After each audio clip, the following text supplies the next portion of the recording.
Welcome everyone to the first episode of Grind and Grow. I am very excited to announce my very first guest in the inaugural episode of the Grind and Grow show. It's been an amazing run to where we are going to go now and launch this show for real. I want to say thank you to our first esteemed guest, Mr. Carl Weber, but welcome to the Grind Show, the show where real business owners share the grind behind the growth. No fake stories, no overnight wins, just honest lessons, hard truths, and the methods that actually work. So if you're in the building and if you're building something from the ground up, you are in the right place. Welcome to the show, our very first guest to Grind and Grow, Mr. Carl Weber. Thank you, How are thank you, you, sir? thank you for having me. It's a great pleasure being here. One of the first guests. It's a great pleasure. Not one of the first guests; it's the first guest on the Grind and the First. Grow show. Oh, So it's an honor to have you, sir. Carl, comedian, entrepreneur, a businessman, a well-esteemed businessman, if I can put it that way. Um, tell us your story. Who's Carl Weber? For those that don't know. okay. So, however, comedian, actor, entertainer, MC, and then obviously that all falls into business and PR and marketing consultant. Hmm. Um, That's a very long but, title. uh, I'll explain later why I say all of those things. But Cole, I am just me. You know me for many, many years. I Um, do, I do. I'm a person who loves to entertain people. I love getting people together and laughing and having a good time. And I like making money while I'm doing it. Gotta have to make the money, bro. So tell me, Carl, just to the show and obviously why I started the platform. When you hear the words grind and grow, what pops in your head immediately? Well, Grind and Grow, I think, is a very relatable name. It's uh, it's it's something. It's verbs, right? Something that everybody should be doing all the time. Everybody should be grinding, and everybody should be growing all the time. You can't do one without the other, and that's. I think that's almost a credo in life: grind and grow. I like it. I like it, and I think that's exactly the motive behind it. I think it's about motivating, it's about inspiring, it's about educating, and I think it's very Yeah. important that people know the realities behind the grind. To get to the growth, and this is obviously why we're having a conversation today. But I want to know from you, like, what was the first ever moment when you realized, okay, I can actually make people laugh for real? So I think I think I've always known it. I've always known it in some way. Um, Started at home with the family as a kid. Uh, as a loud one, I'm one of four kids, and my siblings are quite quiet. They're very quiet, reserved people, and I'm not. I'm not reserved at all. Um, Started off very shy, got a little older, and I started while my mom's baking it, and my mom used to sell cakes and whatever. And while everybody goes to sleep, I will entertain my mom. I'll stand on the table, I'll start singing. I never told jokes, but started singing and just dancing and entertaining. The family will come around. I'll jump on the table again, start my Michael Jackson moves. And so yeah, I've always been a bit of a entertainer, and I always knew I could make someone, if not laugh, at least smile. Amazing, amazing. And tell me, if your younger self was watching you right now, right? What would he say, or what would he say back as well? So my younger self is this. Tell me, is this an international platform? Is this an It is, international it platform? is, it is. We will broadcast this podcast Uh, around the world. all right, let me curb my Afrikaans then. My younger No, self would say, you do you, Carl. If it's okay. Afrikaans, it's fine. We will translate in the transcripts and the subtitles later. So my younger self would look at, say, let's say a 14-year-old me, 15-year-old me would look at me and say, "Wow!" Firstly, he'll say, "Wow, you're so handsome." And and then he would say, "Yo, bro, I never knew we could do what we do." And when I went back to my younger self, I told you we could do it.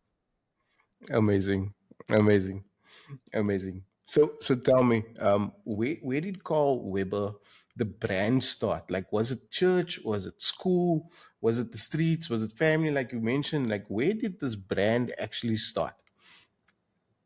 I think to separate my childhood, so I've always been an entertainer. I've never taken it like very serious. I always thought like, ah, what's the chances that I could ever become a real comedian? You know, I never thought it's possible. I thought, ah, growing up as a child in the 80s, as a teenager in the 90s, there were opportunities, but I didn't study after school, so I really thought my opportunities were very few and far between. I didn't think there'd be much opportunities for me. I just loved what I did. And then after my very first gig, gave me some kind of validation. Okay, I actually did pretty bad. I did very bad in my first gig, but I loved that feeling on stage with the mic and the spotlight and the crowd, and that is the moment of inception, I think, of the Carl Weber brand. Where I knew I Amazing, could take the amazing. stage and I could take Yeah, yeah. And then speaking of that gig, right? So what was, if you can remember, what was your first paid gig, and what did you do with that money? Because I know oh, it was an investment. yeah, no, no, it wasn't. I invested in myself. So I think the first paid gig, I was grinding for a long time. I did a lot of open mic gigs, went to a lot of venues, open mic nights, um, and I did comedy for a long time, over a year, before I got paid for the first time. And when I got paid, I think it was like 150 rand or something. I put in petrol a month, so So, so it I was bought investment after all. 2 years, and I put in a 70 rand petrol. Yeah. Oh man, oh man. So tell me, Carl, what's a moment early on, right, where you almost quit, like something, but something kept you in it. Like you said to yourself, you know what, I I I like it, I love it, but I don't think I'm gonna make it. But what kept you in it?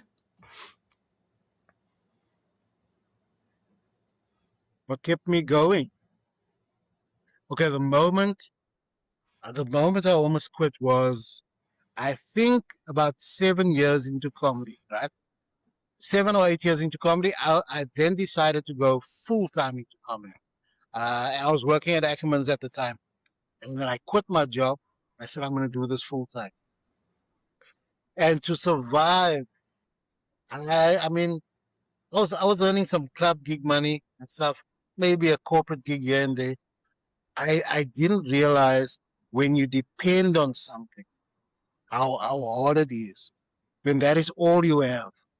And I was only just earning money from stand up comedy, and I was out every night trying to get gigs. So you really hustling, really grinding, and not growing yet. But then I think that was yo. I thought after that first year, I had rent to pay, I had groceries, I had a car to pay, and I really thought, is this even like, is it is it realistic of me to pursue this thing? I carried on with it, scraped by very supportive people around me, scraped by, and every single year it got a little better and a little better. And it's just like a business. You're not going to see any profit within the first 3, 4 years. You're not going to see much. You're scraping by, just hand to mouth. And that almost made me quit.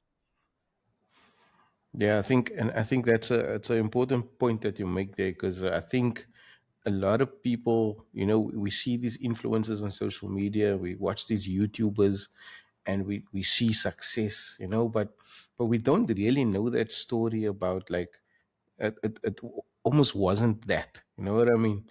So I think, like, there has to be something that keeps you going, and it's easier if you have a side hustle, right? But you didn't have a side hustle. This was like your So, daily core business, yeah, so right?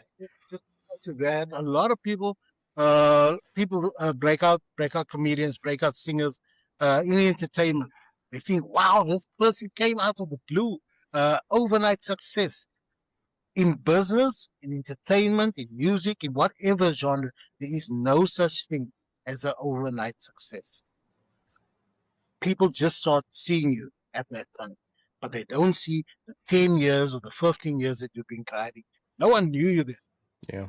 And now all of a sudden they see you and they think, this guy's amazing. But they don't see all that hard work you put in before there. There is no such thing as an overnight success. Yeah, well said, well said. Listen, so back to comedy. I mean, how do you write jokes? Like, are you someone who plans this? Like, are you a very hard planner, or do you just build on stage, and it just comes, like, you wing it at times, or is it like a lot of preparation that goes into this? I mean, I would love to know, the thought behind it, and how you actually do it. Yeah. So all the cogs and wheels and everything that goes into writing. I'm going to use, for instance, a one man show, which is maybe like an hour, 15 minutes, hour, 20 minutes, um, on average. Um, in general, I am a little bit of everything. I'm a bit of a observational comedian. Everything that happens around me in my everyday life. And then I also do improv comedy, which is then I really test myself in the crowd, and I do some Q&A in the crowd, and I really just check to see how funny I am by going into the crowd, off the cuff and improv. But there is a lot of planning that goes into it. I break my comedy up into sections, and every 15 minutes has a theme, and the show in general has a common theme, and there's little themes throughout, building up to the big thing.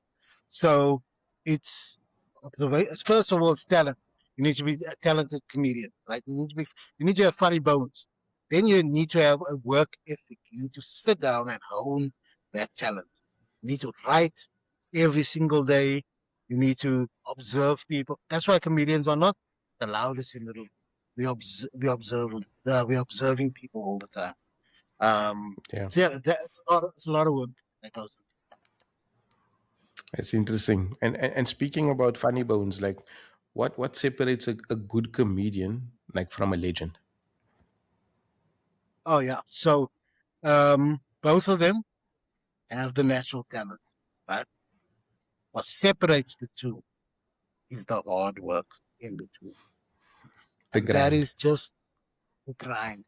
You can be a singer, you can be a musician, you can be a magician, and you can be talented. You can have raw talent, but if you never flex that muscle, if you never put in the hard work, because it's 30% pure talent and 70% hard work, making things happen. You know, Got you, got you. And what's the hardest part of comedy that fans they never think about it? They don't know. What's the hardest part yeah, of comedy that fans never think about? I think because I'm in Cape Town, based in Cape Town, South Africa. I travel a bit in South Africa as well, but I, it's probably a common problem throughout the world. We as comedians, there is no rehearsal class. So if I write a joke today, the first time I try that joke, it is in front of a live audience, right? So I don't know how the scene is going to go down. I don't know if they're going to laugh. So there's no Yeah, rehearsal. So I go on stage, I do it for the first time. And that is just the skeleton that I'm doing. It's a setup. They call it the premise and the punchline. And I see that it works. Okay, cool. Now it works. I get some laughs, but I can kind of tweak it a little bit. So the hardest thing that people don't understand with a singer can sing the same song 100 times and people will sing along and they will love it. As soon as a comedian does the same joke, people say, "Oh, I heard it. Oh, that boy is boring," but you don't understand. A a joke is like this. It's like a raw piece of metal, right? And now we put it in front of you, like, oh, that's funny. And now we start polishing it and polishing it. And it's a little shinier. And now it's even Hmm. funny. Polishing it more. But to get it very shiny, to get it perfect, I need to tell that joke to different audiences all the time. For I'm comfortable with it. And then I end up with a piece of gold eventually. And people Yeah, don't, I think yeah, people don't. yeah. And speaking about the crowd, like how do you deal with a tough crowd without losing your confidence? Mm. So there, you just gave the answer to that with the very last word of what you said. That's exactly the confidence that gets you through. Because Got you. as much as you need to be funny, you also need to be confident. If I'm not confident, the crowd is not confident in me. Right? Got you. I can't come out. I can't come out like that because people are like, oh, yeah, this, but I don't know what he's doing. Right? I come out and say, right. So what's going to happen tonight? We're going to have a liquor time. My name is Cole Weber. Right? You can call me for so long. You sir, sit down. You ma'am, come to the front. Right? Let's have a good time. People immediately check this bruh. He's confident. He knows what he's doing. So they trust you. Right? Tough Got you. crowds. Okay. Right? And the longer you do comedy, the better you get at reading crowds. That's why I like to pitch up at a gig a little earlier. I suss the crowd out. And I've been doing it for quite a while now, 15 years. So I've learned to read crowds and what kind of, and I listen to those. The first guy that goes up, oh, see, well, they like those kind of jokes. They like that kind of jokes. And then I tailor my set to what they like. Amazing. Amazing. So there's definitely preparation and hard work that goes into that moment as well, right? So the And performance is just the top of the iceberg. That's just mhm, what you guys see. So the audience see the peak and all the hard work. It's like an iceberg. So all the hard work is underneath the water. What you see sticking up, that's just the final product. yeah, amazing. Amazing. And tell me, Carl, so let's get into, a bit of the grind and the grow core over here. So when did comedy become just more than an art? When did it become a business for you? Um, so obviously established now. I'm a headline act. I have a one man show. This is my job now. I am now not just breaking even. I am making some money. There's some profit coming in, Amazing. and I'm Amazing. booking regularly. I think the shift came in when I became a corporate comedian. When I started doing corporate comedy, corporate emceeing, corporate entertainment, right? Now it becomes a business. Now bookings come in. I need to keep a calendar. I need to keep invoices. And now I opened a sole proprietorship account. Now I'm a little business.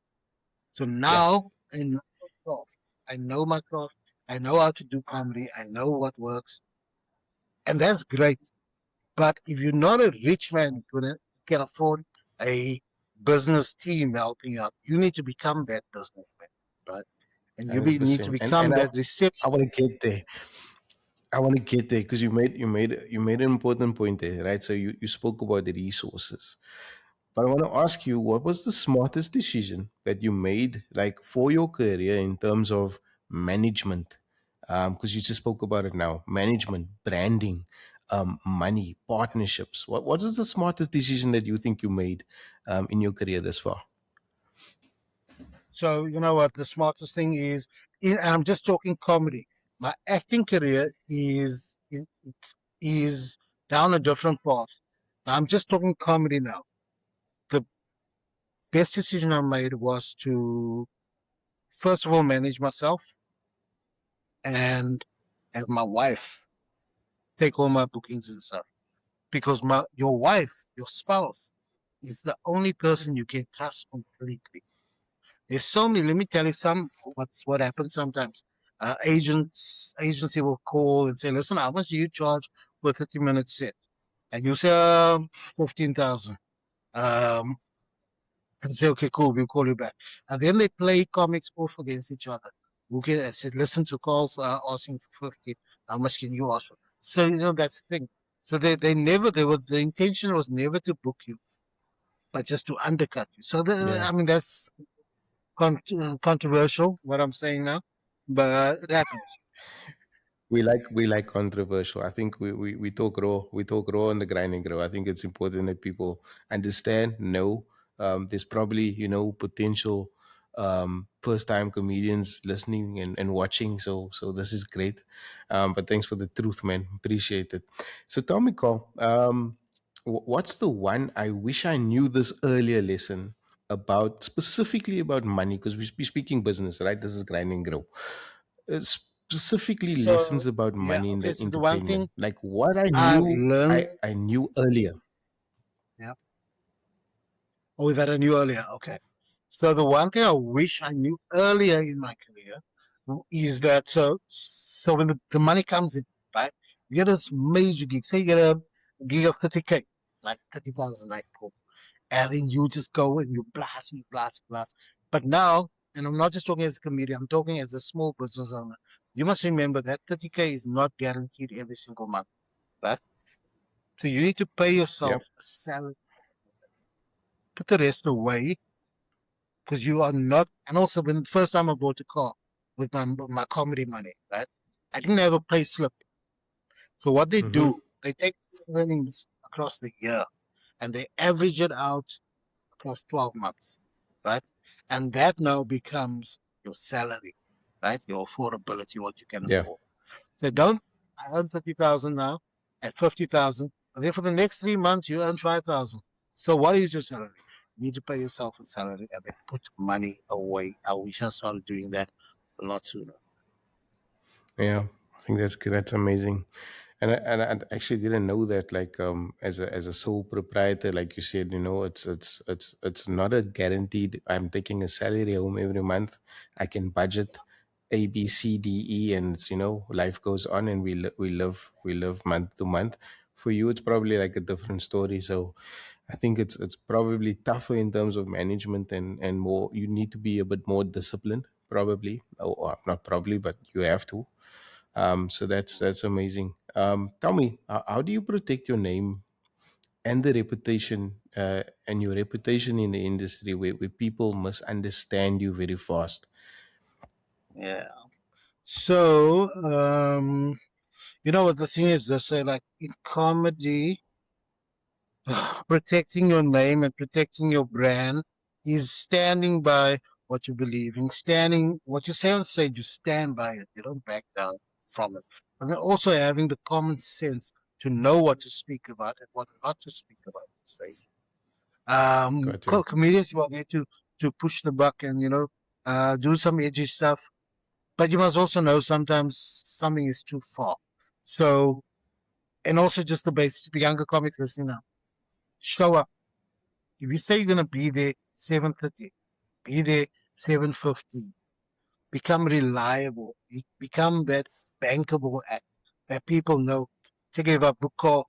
I know he's gonna pitch up on time. I know he's gonna smash it.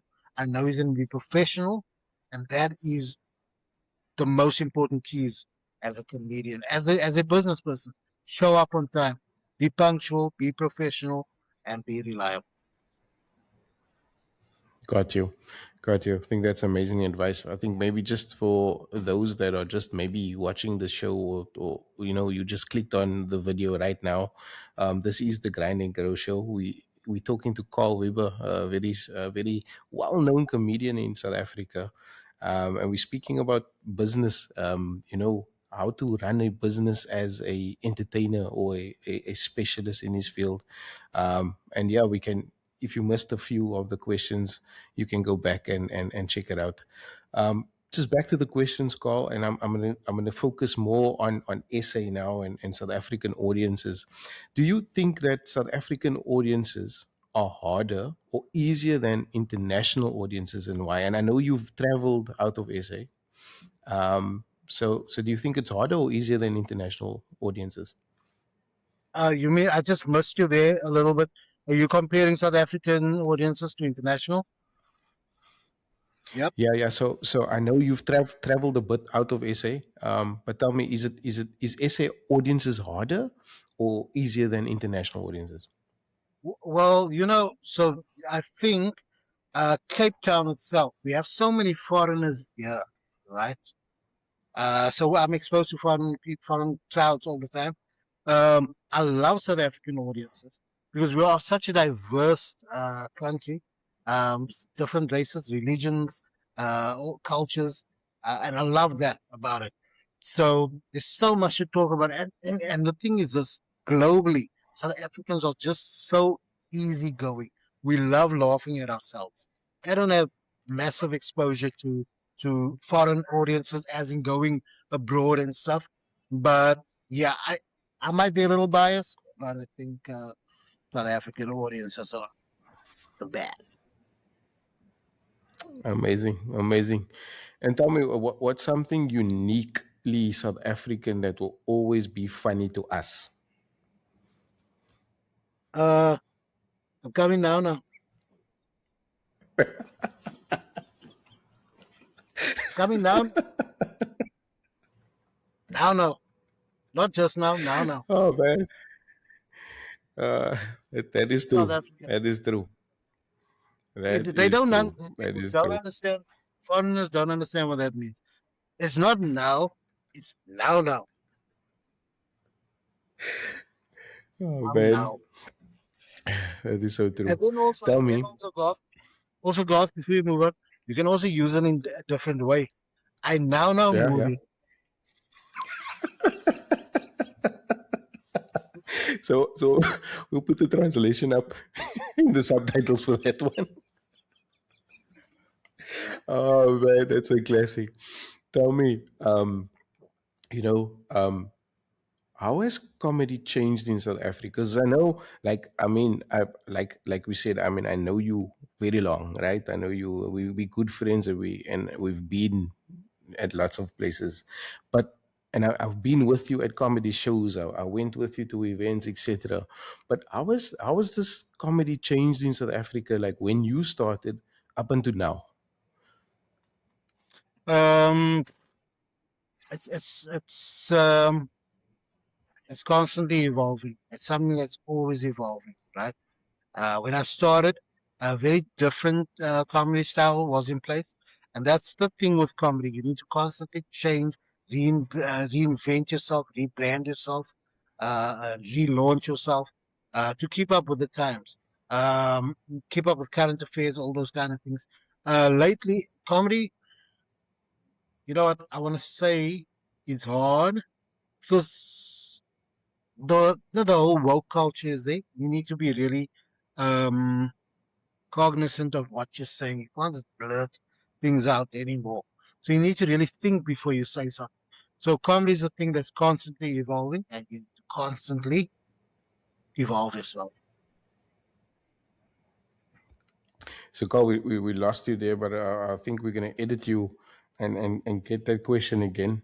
I did Yeah. lose you for a few minutes there. Can you just repeat that one again? Yeah, yeah, yeah. Okay, so comedy is something that's ever evolving. It's constantly changing. Like the world we live in, everything is changing all the time. Lately, within the last few years, um, with the whole woke culture, you need to be really cognizant of what you're saying and who you're saying it to and how you're saying it. Um, yeah, it's not as wild west as it used to be. We used to just shoot from the Hmm. hip. Now you must think to say something. Yeah, yeah, that's true.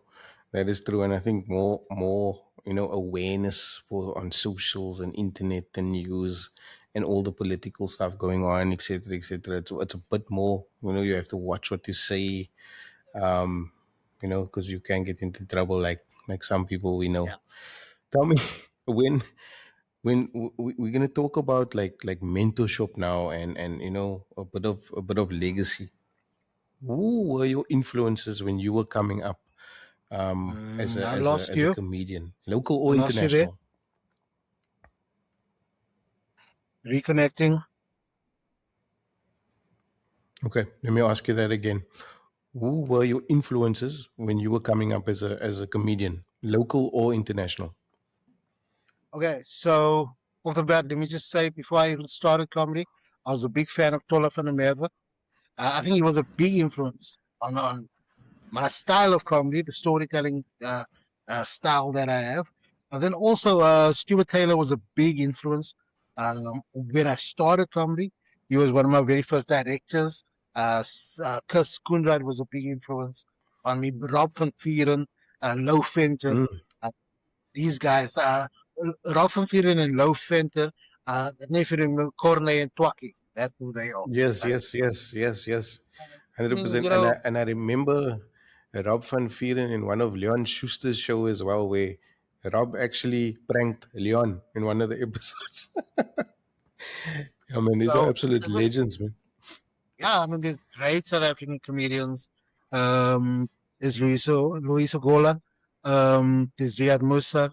A lot of great solid acts internationally. I'm more of a British. I like British humor. Um, okay. So the US, Dave Chappelle, big influence. I love him. And then going over to Hmm. the UK, Ricky Gervais, it's one of my favorites. Lee Yeah, Evans, he does slapstick Jimmy kind of Carr. humor. Because yeah, he's the heckler king, the comeback king. Hmm. Yeah, so those are my influence, people that I enjoy, and then also Mitch Hedberg. Got you. Got you. Yeah. Amazing. So from the legends to essays, new comedians, like which new essay comedians are you like watching and saying, yo, this one is dangerous. This one is, I can see this one is coming. Sure. There's quite a few of them that are really really good. I think on my level, Dylan Oliver's obviously one of the best up and comings. I must say Alfred Agin. If you don't know that name, go look him up. Alfred is something else. He's just amazing. He's a pleasure to watch. He's got that small town vibe about him. Um, so he's one to watch. I would say Dalen Oliver, Kishiso Mukhade, um, a couple of them. There's a few of them, but I would say Alfred is my favorite. Amazing, amazing. And I think you did mention this before, right? But what advice would you give a young comedian who's talented but broke and discouraged? Like, the struggle is real, but hey, this guy's got the dream, he's got the talent. What advice would Yeah. you give a young comedian who's discouraged about making that step? So the thing is this, I would say in today's economic climate, don't be in a rush, especially if you're just starting out to go full time into comedy, right? Uh, the best advice I can give you, pitch up at every single open mic gig. Hustle, try and get gigs, try and book gigs. Don't worry about the money. Don't chase the money will come. That's good advice. That's good advice. There's a saying that says, if you love what you do, you never work a day in your life. That's correct. Absolutely Tell correct. me, because we on comedy, I'm gonna ask you for some rapid fire clips quickly. What's the most South African excuse you've ever heard? Yo, I couldn't find parking, my bro. I had to park Okay, 5 blocks away. okay, taken. That's a good one. One thing you'll never tolerate. I will never tolerate rude people. I don't mind hecklers. That's cool. That's part of the show. Latecomers, okay, you can just sneak in the back. But rude people, I grew up like in the 80s. They say in Afrikaans, and you need to put subtitles on this. Groet as jy moet nie, maar groet as 'n moet. When I greet you, you must greet me back. You don't have to greet me, but when I greet you, you must greet me back. Yeah, Rudeness is not. yeah, when I moved to Dubai a few years ago, this is something that doesn't exist. It's a cultural thing, but people don't. And this is one thing that I miss from a South African context is, you don't know someone, but someone greets you. We say hi. Over in Dubai, you walk. Someone will look at you. If you greet them, they will look at you like something is wrong. So yeah, that's a good one. That's a good one. Listen, best township food. Sure.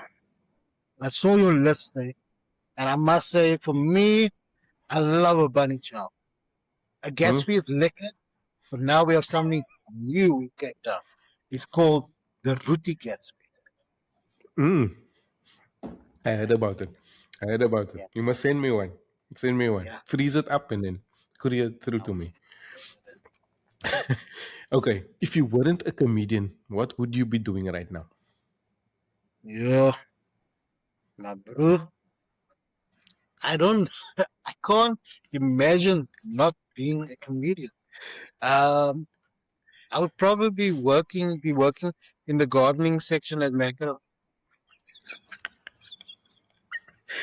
Specializing in a in a certain section, or Probably to have a name badge that said Byron. Even the oh house pipes. man, Even the house pipes. Byron off. Even the house pipes. oh man. Listen, tell me, and I want you to be very honest here now.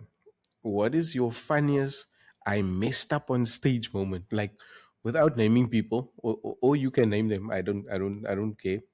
What is that funny I messed up on stage moment? Do you remember? Uh, I think, let me think. There's a few of them. I, one day, so there's this thing in comedy called a callback, right? So I tell you this joke and the punchline, right? I use that punchline further down my set, but I have to tell you this joke first. So then I say so and so and so, and then God fell down. I mean, that's funny. But then I use that same punchline at the end of the set, and then God fell down. And people remember the first joke, and that's why it's funny.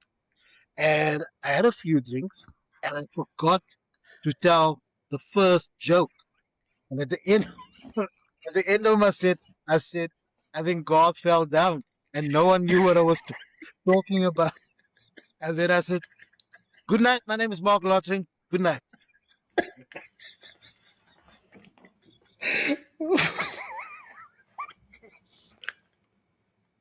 Oh, that's classic. Oh, that is classic. Oh, my name is Mark Lattering. I think we must get him on the show. Tell- oh man. And then from the biggest mess up, like what is the biggest moment that you had? The most inspiring moment, the biggest moment that you can give us and inspire us in terms of, Carl Weber is here. I made it. Yeah. I think there's a few moments, but I think the biggest moment for me was in comedy, also just diversifying myself. Um, Performing on some of the biggest stages in South Africa, um, opening for Lee Sugola, having my own one man show. I think the last one man show, unapologetically called Weber, was my proudest one man show because I was unapologetically myself and I did comedy the way Mm, I wanted. And I'm at a stage in comedy where I'm so comfortable within myself, right? And there's no one that can tell me I'm doing it wrong because I'm doing it my way. mm, And I think yeah. that is my proudest moment. It wasn't the most tickets I've ever sold or anything. It was a small room. It was the Colbert Theatre. Um, I felt so at ease on stage, and it was just a moment of pride. And then Mm, that's my second proudest moment. My proudest moment was the very first time my father saw me in a magazine. I think it was a magazine. I did an article on me. And all the years, my father would say, "Oh, what's this you're doing? What's this joke here? Are you a yeah, clown?" yeah, Never until he saw me on Comedy Central, and he saw me in the magazine. And then whenever people would come visit, he'd open the magazine. Oh no, that's Carl. Carl. So that's quite a proud. Everyone wants to make their dad proud, and I think that's my yeah, proudest moment. 100%. That's amazing. That is amazing. I think, yeah, as a father, I think the proudest moments you have is when your kids achieve. And I think that's what we live for, right? But that's amazing. Tell me, in terms of your legacy, right? And we're talking about Carl Weber years from now. What do you want your legacy to be when people talk about the essay comedy years from now? Like essay comedy, Carl Weber, what is your legacy? So you know what? I think my legacy, what I would love people to remember me for, the legacy I want to leave is not the accolades and the stages that I performed on and the TV shows that I was on. I want people to remember the way I made them feel, Hmm. and that has been my legacy. That's amazing. That's amazing.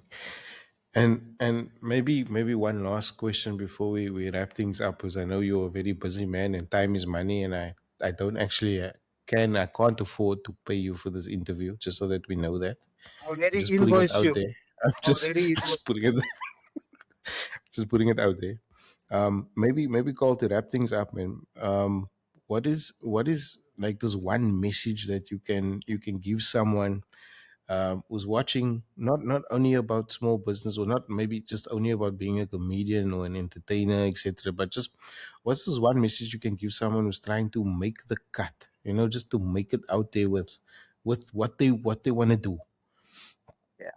So I would say in business, in comedy, in the whatever industry you're in, and just in life, don't ever, don't ever, ever give up. Because just when you think you can't anymore, just when you think I can't get a breakthrough, you can't do it. Your breakthrough might be just around that corner, just around the next corner, and then you gave up. So never ever give up. You know what? Take a shower, get into bed early, put on some underarm, some spray, go get a good night's sleep. And then tomorrow you get up and you grind and then you grow. Amazing. Amazing. What a way to end our show, call. It has been an absolute honor, my friend, to be speaking to you. Thank you for being our inaugural number one guest on the Grind and Grow show. I think what you said was not only truthful, it was not only, true at heart, but it can be used to motivate and inspire and maybe educate someone that's listening to the show. And I think that's what we want to achieve over here. So thank you, my friend, for the support and for taking the time to talk to me. I really appreciate it. If you guys want to follow us for more amazing interviews that we just did now, you can follow us on the Grind and Grow show on YouTube. We'll upload our videos over there. You can follow us on Facebook as well as on TikTok, and we'll do some short clips as well for everyone that's watching and listening as well. Amazing. Thank you, Carl. I appreciate your Hey, time, my bro. sir. Have a good one. And well, thank you very much.